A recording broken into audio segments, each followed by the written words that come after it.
বাংলা পক্ষের পাশে সারিয়ে রাখলাম, এটা বাংলা পক্ষের কাজ, আমরা ভারতের বাঙালি জাতীয় সংগঠন। কিন্তু এই যেগুলো দল, যেগুলো মুখে এসব বাংলা বাঙালি সব কোনো রাগ কাটতো না, তারা যে সকলকে নামতে হলো এবং খুব কম সময়ের ব্যবধানে, এটা কিন্তু পশ্চিমবঙ্গে বাঙালি জাতির একটি জাতীয় রাজনৈতিক ঐক্যর কিন্তু একখানা দিক কিন্তু চলে আসছে।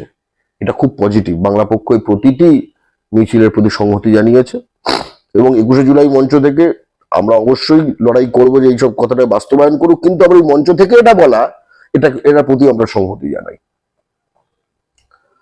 তার কারণ এটা একটা খুব ভয়ঙ্কর সময়।